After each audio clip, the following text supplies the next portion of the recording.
Welcome, everybody. My name is Wendy Four, and you are joining Breaking Barriers in Business tonight. And tonight we are talking about goal setting and productivity in 2017. Joining me tonight, guys, is my co-host, Baxter Cribbs. Baxter, I want to thank you for being with us. This year, digital ad spend in the U.S. will reach $60 billion. We went live and a commercial came on. Yeah, how about that? We are watching the chat, guys, so that's why you're on a YouTube commercial. So if anybody has any questions while we're talking, be sure to ask them in the chat. We'll be sure to answer them for you as we go. And forgive me tonight because I am losing my voice. It is now officially winter. If I start losing my voice, I know it's officially winter. So Baxter, like I said, again, I want to thank you for being here tonight. One of the things that we wanted to start right off the bat talking about is when you're goal setting and you're looking towards productivity. I know a lot of people try to do it on a weekly basis, but I think that you should kind of look forward, you know, like the month, and right now is a great time because, you know, we're just the first week of December and we're looking towards 2017. So we want to say, you know, what can we do now that can prepare us to be better for next year and really blow up our business? You know, what kind of habits can we form? And Baxter, I am getting a little bit of feedback from you. From me is okay. So Yeah. I don't know. I'm getting some squealing, so.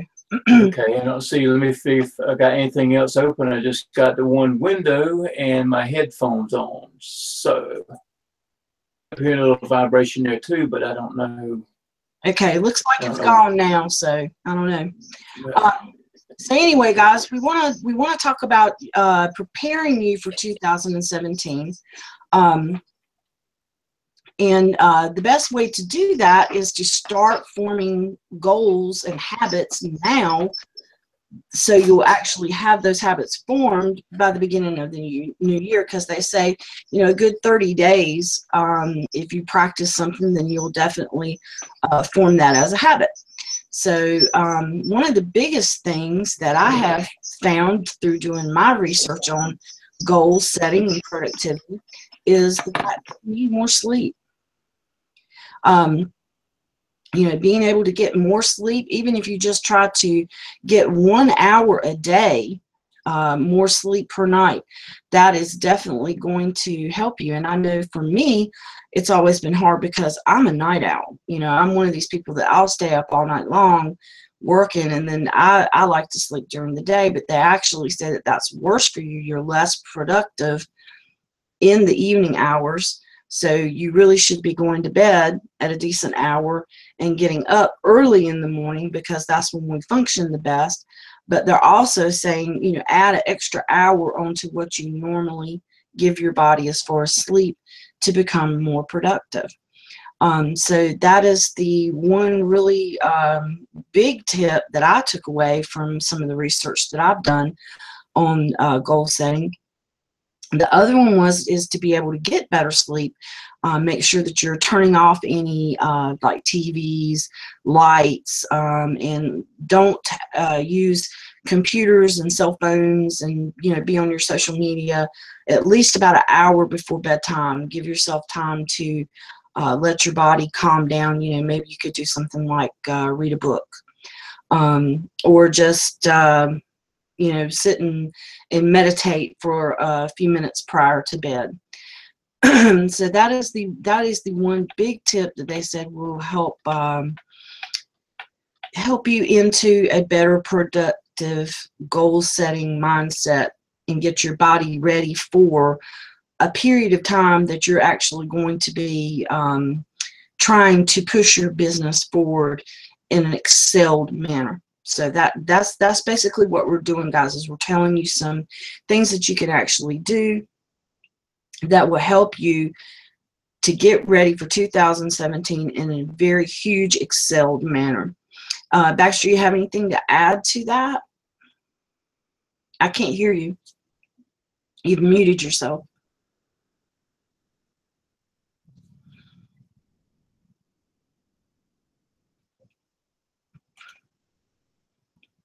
Baxter, are you muted?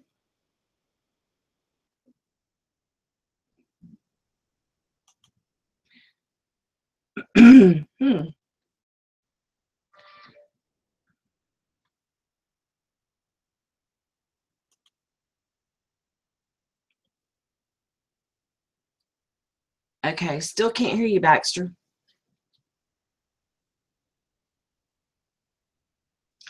Guys, this is technology at its best. Okay, well, I'm just going to go ahead and keep going then, Baxter. I appreciate it, and you just keep trying to get back on. I'm not sure what happened. The squeaking stopped, but so did your sound. So anyway, the next thing, guys, you want to do is before you start work, you want to take about 15 minutes to breathe and exercise and let your body get fully awake by doing some stretching. You want to do this even before you get up and get coffee, to get your body fully awake and fully functioning before you actually sit down to start work. And another thing, guys, that I have found that really, really helps me is to write down your goals. You want to make sure that you have a monthly planner. You want to take the monthly planner and break these goals up into as small a task as you can possibly break them up at. Like, for instance, we were talking about doing a activity with our team, and we were going to give everybody a section of something to do. So somebody would have to record, somebody would have to write things down. You know, so basically you want to think of yourself as a team when you're writing your goals down. So if you were taking this goal as a team, what section could you do today? What section could you do tomorrow? Or if you think you could get it all done in one day, how much time would you need to do section A? How much time would you need to do section B? And then allot those in small increments of time.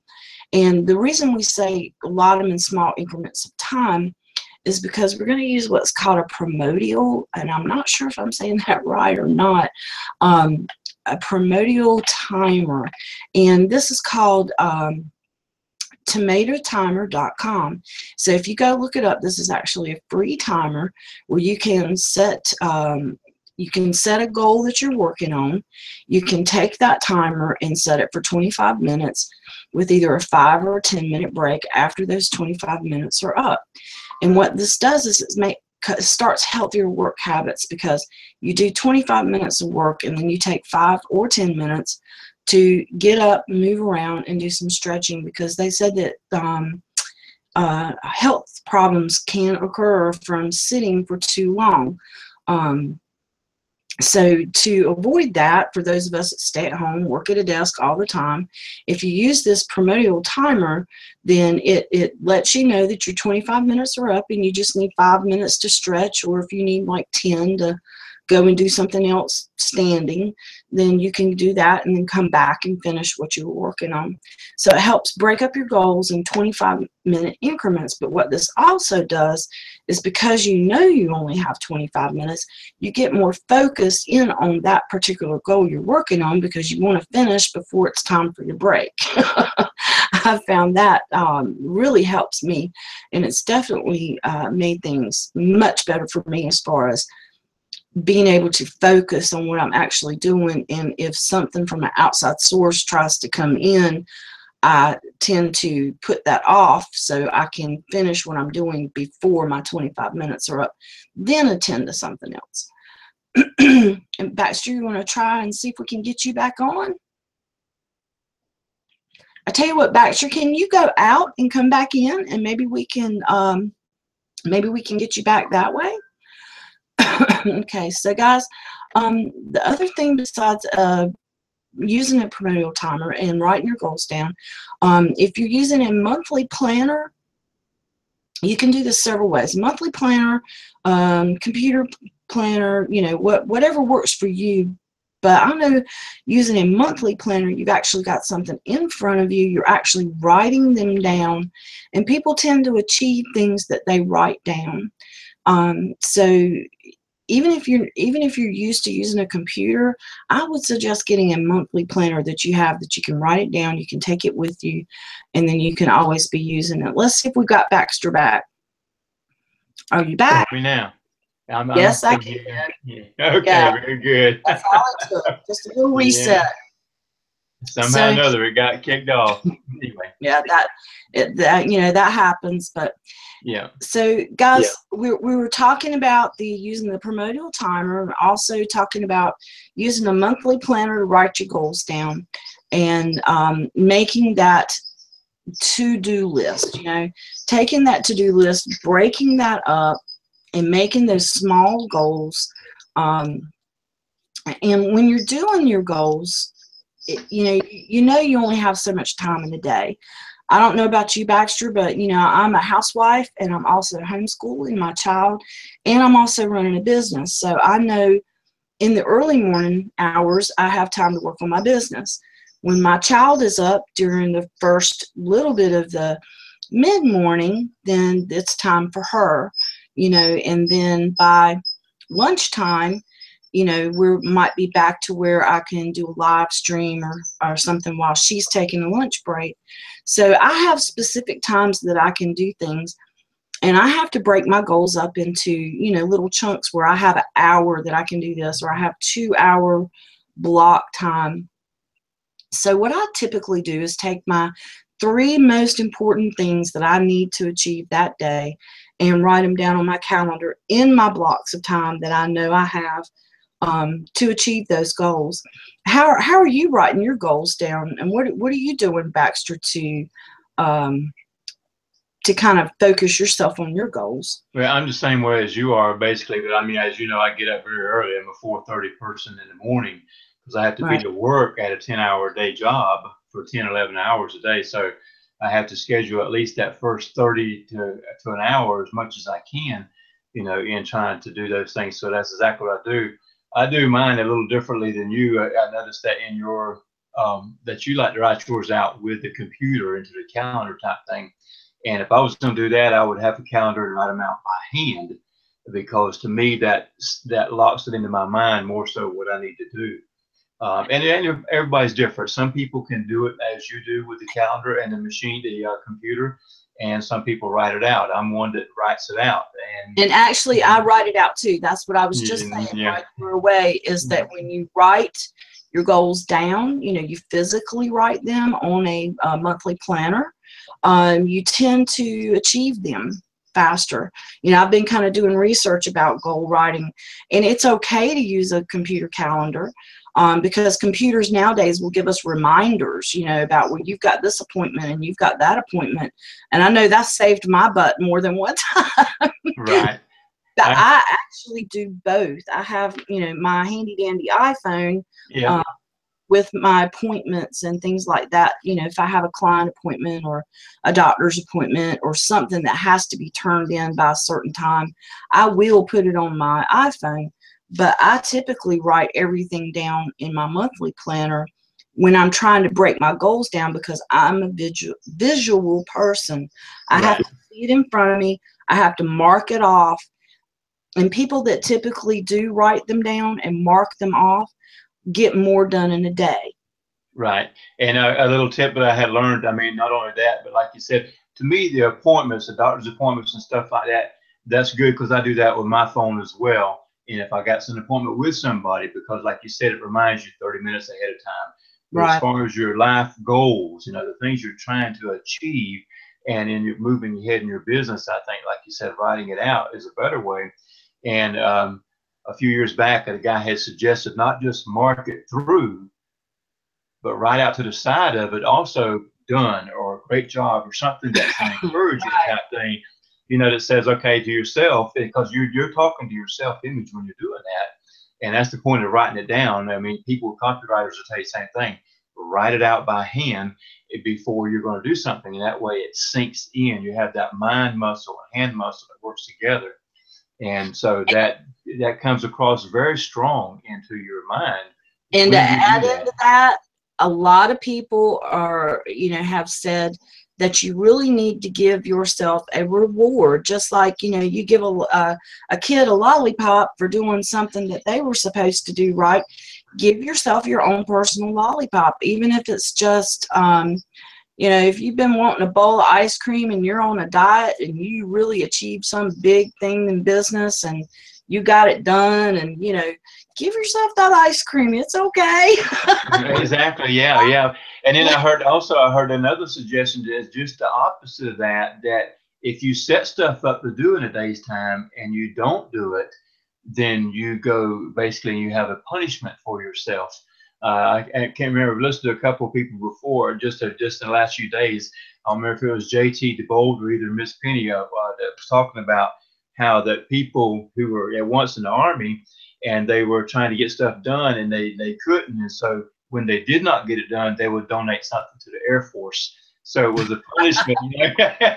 So it was something they didn't really like to do, but it's like, okay, if I'm going to make myself do it, then I don't want to do that. So you have a pain pushing, you know, and a goal pulling. And you, right, as Ray Higgins says, you know, that until your vision pulls you, you got to have something to push you. So, you know, so those were very good things that I remembered that were very good at that. So, yeah, I don't like punishment, so I like to work towards the reward. Sure, yeah, and that's the point, is that, you know, but it's, at the same time, if you don't have that self-discipline, then you really are not achieving your goals in a very good fashion. And because that does that two things. One, it makes you help you achieve your goal, and two, it gives you the self-discipline as you go along, because there will be bigger challenges, and if you can't overcome the little ones, when the big ones come, and they will come, then, you know, you have to have that in there too. So exactly. Yeah, right, yeah. And so another thing that we can think about when we're setting goals is, I don't know if you've heard of this, but this is something that I've heard about when I first started to learn marketing, is to set these SMART goals. And you can look up a SMART goal map. It's S stands for specific, M stands for measurable, A stands for attainable, R stands for relevant, and T for timely. So you need to make all of your goals specific, measurable, attainable, relevant, and timely. And that's what I was talking about earlier, about breaking those goals down, giving yourself a time limit, using the primordial timer to help you stay on track. You know, if you've given yourself an hour, then you might go through 2 rounds with the timer to get that goal finished. You know, and make it relevant to what you're needing to work on right now. And, you know, like I said, make it attainable. You know, if you've got, say, for instance, I'll just use myself as an example. I've been revamping my website. And, you know, of course, I had a goal to have it finished by Thanksgiving. But, of course, we got sick, and then that didn't happen. But I had broken my days down to where I had, you know, certain things that I was going to do on my website that day. I knew that, you know, it should take me that full day to finish that particular section, because even though I'm working on my website, there's so many different tabs and pictures and things that need to be hooked up, like, you know, your email marketing. So there's just so many different areas of working on a website that you really, really have to break them down and give yourself, you know, a couple of hours to find all the pictures that you might want to use on your website. That would be an attainable goal. Something else might be working on your email marketing that you hook up to your website. You know, give yourself an hour or 2 a day, you know, or you could say, for a measurable goal, you could say, I'm going to create 3 email marketing funnels for my website today. You know, so if you only got 2 done, then your measurable goal was not complete because you said you were going to do 3. You know, so there's just so many ways to look at it. But following that SMART goal list really helps you think about how you're setting the goals And if you're overstressing yourself, and I find that's what a lot of marketers do, is they say, okay, well, I'm going to finish my website this week, but then they don't break it down or what they're going to start, you know, the progression of it. And then they just end up getting so stressed out because they didn't finish their website this week. Yeah, exactly. Yeah, you have to have it small enough that you can take baby steps and move through that, you know, because like you suggested that you do 25-minute, you know, works and then get up and move around a little bit. And that's good. A lot of people, like you said, also that you can go into a 90-minute stage if you feel, or, you know, another 25 minutes, or make it a 60-minute ordeal and so forth. And, you know, a lot of times, well, I just read recently that to get in that flow state where, you know, things are coming good, that you have to honestly work for 15 minutes before that will actually come into effect. And right. then, you know, so you got to at least give that much time to it. And if you get to that state, then like you said, click back, but you got the little specific things that you're trying to finish. It doesn't need to be too big either, like you said. Right. You know, take 3 things, take 2 things, whatever you think you can accomplish. For myself, an example in that being only working part-time, you know, which is, you know, 2 hours, sometimes 3 a day.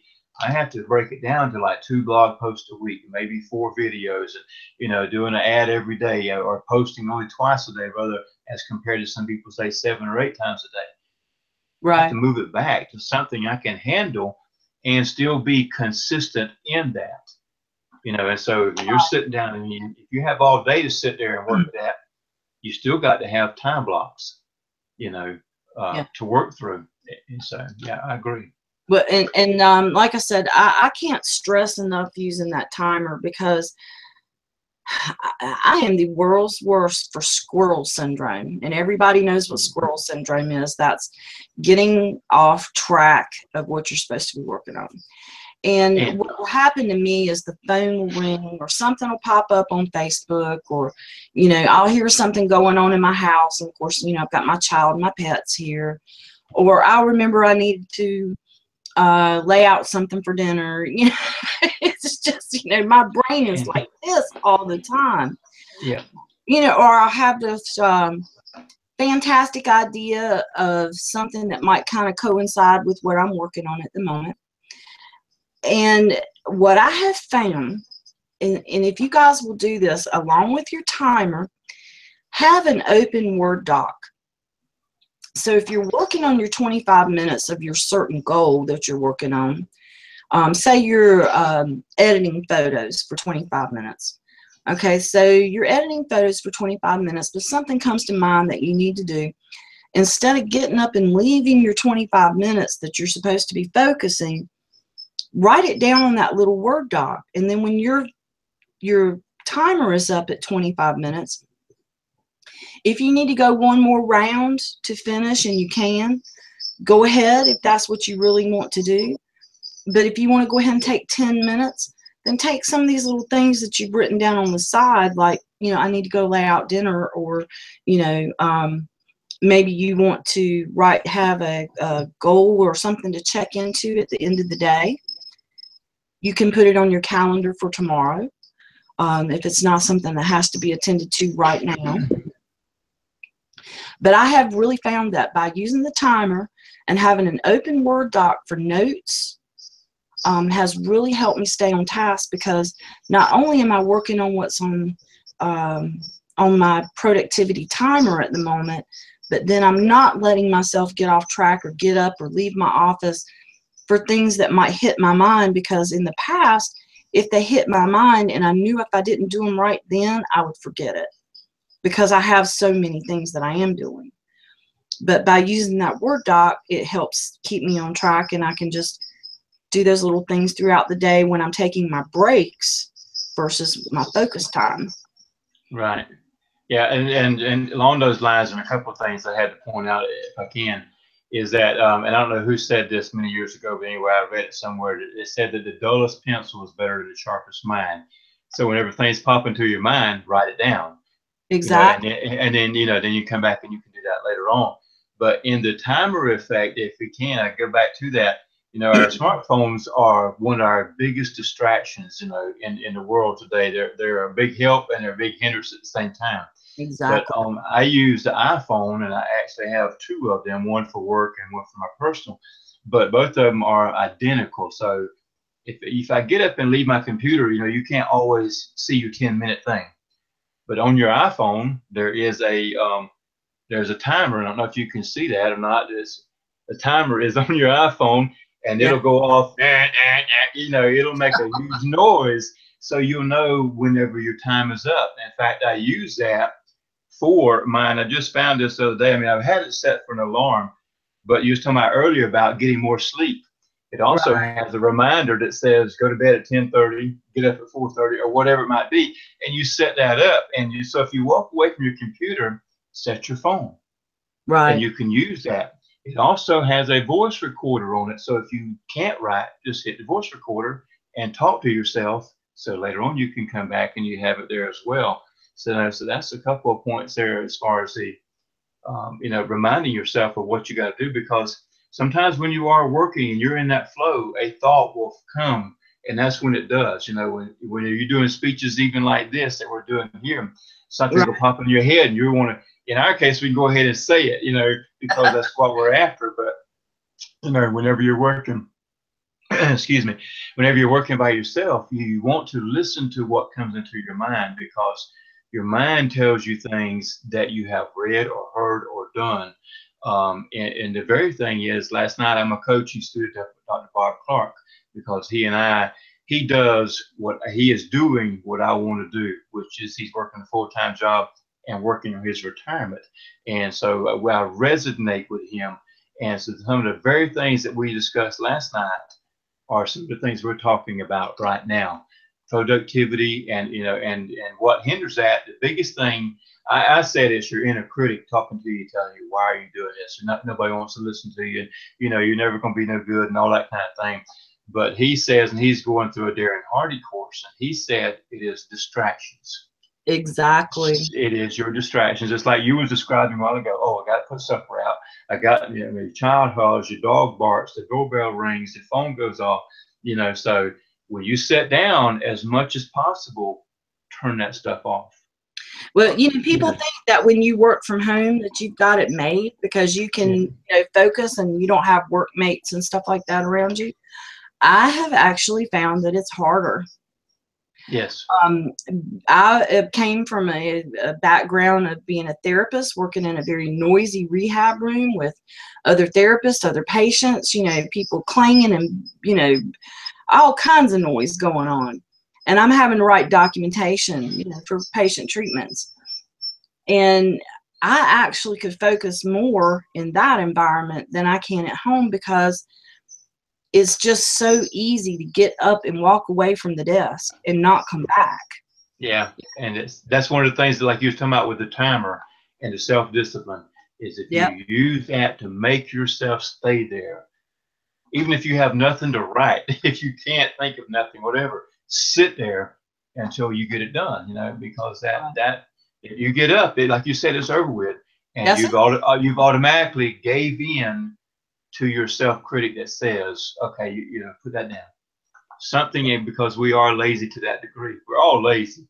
You know, some are just lazier than others, but, you know, but I know what you're talking about. The job that I do with my phone, you know, and being a manager, that, you know, people call you all the time. They call you on this phone. I've sat with one phone in my hand and another in the other hand trying to answer people, and then they walk to the door wanting answers. And so you're juggling 1,000 things, you know. So, and when you get by yourself, it's like, okay, finally, peace. But that's for what we're after trying to attain. You don't want peace. You want to be able to move ahead and use that same practice you do at work, at your day job, in your home job. You know, I mean, if you didn't have to do the same thing with your child in your homeschooling, if you didn't set that up and do that exactly, she would never graduate. Exactly. Yeah. You have to be, like I said, a lot of people think it's easier to start working at home, but it is not. You really have to have a lot of self-discipline. You have to set a time for yourself to get up. You have to, you know, say, okay, by 9 o'clock in the morning, I'm going to have my breakfast. I'm going to be shower bathed, and I'm going to be sitting at my desk working on blah, blah, blah. You know, maybe you gave yourself an extra 30 minutes because you didn't have to drive somewhere. Right. But you have to be your own boss, and you have to discipline yourself. You really have to make yourself show up. Yeah. And once you do show up, you have to make yourself focus. Just like any boss would expect for, like with you, I think you expect your drivers to have a delivery at a certain place at a certain time. You know, for me, I have to tell myself I have to finish this that I'm working on by 2 o'clock because I have to do X, Y, Z for my child at 2, you know. So whatever you're working around, you know, some people just work strictly on their business at home. You know, maybe their kids are grown, whatever. And I think that that's even harder because then, you know, it's just them at home, nobody else. And it is so easy to just get up and walk away. Yeah, go to the refrigerator and go here. Yeah. Really Yeah, you say, well, I think I'll go to the store. I mean, because I mean, it is easy. And I have a friend. He's fixing to quit. He's been working with the tree business for 25 years. Yeah. He's fixing to quit and become a preacher, or take over a church. He's never done that, and so he's going to have a ton of freedom, which is going to be the worst thing in the world for his job, because he's used to having somebody drive him. And I say drive him, that there's a man out there that says, if you don't come to work, if you don't do what I tell you, I'm not going to pay you.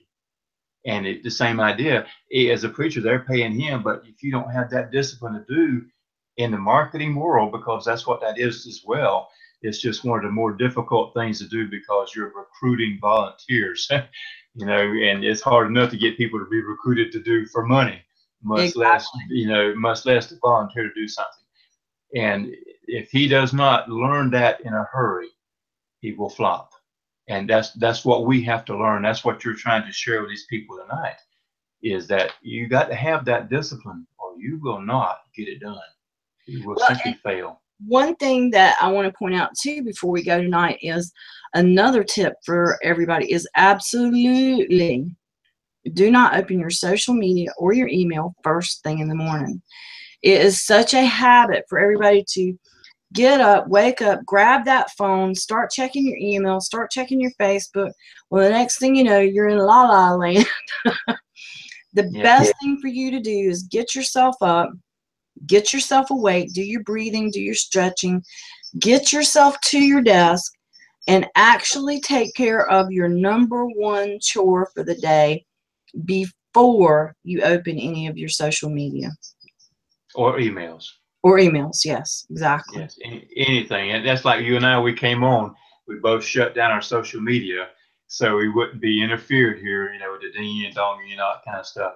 And that's another thing too, is that when you are working on your computer, and Brian Tracy said this years ago, because back then the computer wasn't as popular for everybody like it is now. He said, whatever you're working on, if you got stacks of papers on your desk, take everything off and put it on the floor, but the one thing you're working on. You're on your computer, have one tab open. And that way you're not distracted by nothing else, because your distraction, if you're working and you hear a ding or a flash, or you're going to go look, and immediately you're drawn away. So one thing, one tab open at a time. Exactly. That will bring exactly. Let's see. Okay, another thing, guys, and I want to give you guys this tip. And if you are in our leveraged affiliate group, I'm going to have this document available for you guys to use for yourself and modify. I didn't quite get it finished tonight. You have to excuse me, but I did end up having a doctor's appointment today because, like I said, I am losing my voice again. So we're round 2 with cold. But one of my mentors a long time ago showed me how to color code my calendar. And it's been one of the biggest helps that I have ever had in my life. And like I said, guys, I use a combination of Google Calendar, which is on my iPhone, and also a written calendar. But in the past, what I was using is an Excel spreadsheet. And I'm kind of starting to get back into the Excel spreadsheet a little bit more, but printing it out. Like, go ahead and get it on my computer typed up, like for what I'm going to do, because I plan everything out on Sunday for my week. So my 1 week, go ahead and print it out, and then I have it right there in front of me, just like a written calendar. But what I'm doing is I'm color coding some of my tasks. This way I make sure that at least, 60% of everything I do every week is what we call a money-making task. And that would be things like making phone calls, talking to the people on social media about my business, actually meeting with a client, a coaching client, whatever a money-making task is for you guys, you would color code that green. And then like yellow, I use for tasks that need to be completed to make money. For instance, like if I'm doing email marketing, I might need a sales funnel, and I'm going to need some email content to actually follow up with that sales funnel for the people who opt in. So that is something that has to be done for me to make money. So that's a yellow task for me. Orange task we would label as something that maybe it's not a task that makes money, but it's something that has to be done by you. For instance, if you need printer cartridge ink, you need printer ink, and there's absolutely nobody to go and get it but yourself, then that would be an orange task. It's something that you need to operate your business, can't be avoided, you got to have it, and there's nobody else to go get it.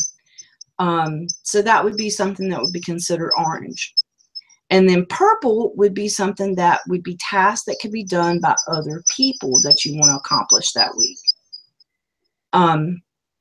So a purple task might be something like, if you want to schedule some social media auto posting, that would be something that maybe you could hire an assistant to do and have that person, take care of that task for you. There's so many things, depending on what your business is, that you can break these tasks down. But I'm going to do like a Excel spreadsheet for you guys, and do like the green, yellow, orange, purple, and give you guys the color codes. And of course you can make your own, change your colors. It's totally up to you how you use it. But if you start breaking down tasks that way, money making, green for money making, yellow for tasks that have to be done to make money, and then orange for tasks that can only be done by you, and then purple for things that other people can do, you will find that you are really surprised at how much stuff you thought you were doing that really somebody else could do, or how much stuff you thought you were doing because you were going to make money, but it was really more of an orange task. It was just something that needed to be done, but it didn't necessarily have to be done that day.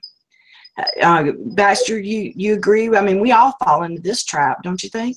Oh, yeah, we certainly do. I mean, because like you said, we need to do 50, 60, 70% of what you do first is your money-making business, is your money-making activities. And if you are one that operates off of color type things, then that's what you need to do. Your other stuff, the purple stuff, like you said, other people can do is your outsourcing. Fiverr to freelance or Odesk or whoever, which are basically the same people. But there's a lot of things out there. You can even get a virtual assistant to do things for you at usually a lower cost. I mean, the bigger gurus teach, if I'm a $300 an hour person, then I don't need to be doing something that only pays me $10 an hour. I need to pay, somebody else, whoever that might be, that is capable of that. And of course, when you go to those places, you want to check out their history and their background and make sure they're doing their work. So, but yeah, there are some things like, if you are in charge, then there's some things that you have to do that don't make you money, but only you can do. Signing checks, purchasing stuff like that, which are authority type things that need to be done. So yeah, I fully agree. And if a person works better with color, they need to do that if they can't make those list itemized by themselves.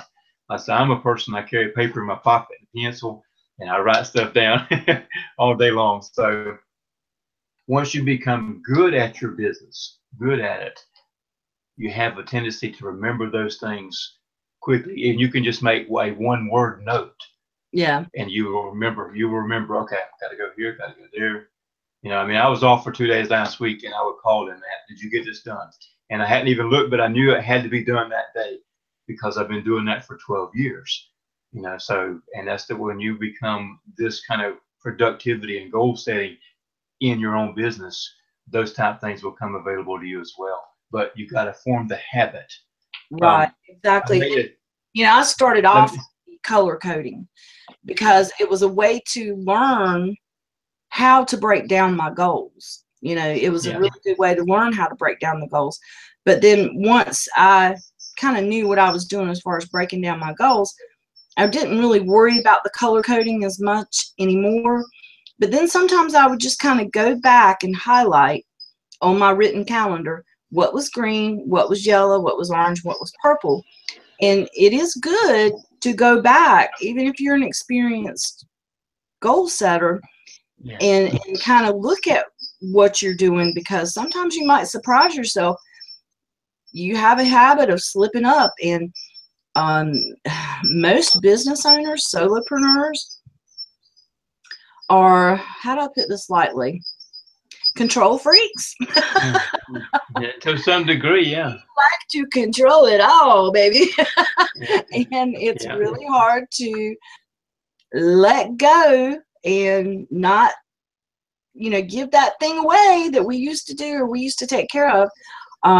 So, you know, hiring a virtual assistant is a huge step in a business. But if you have gotten to that point that you realize that your business is growing to the point that you need help, don't let it go too long, because what you're doing, like Baxter was saying, if you're a $300 an hour person and you've got that kind of education that you could be sharing with other people and making that kind of money, why would you do something that you could pay somebody $10 or $15 an hour to do?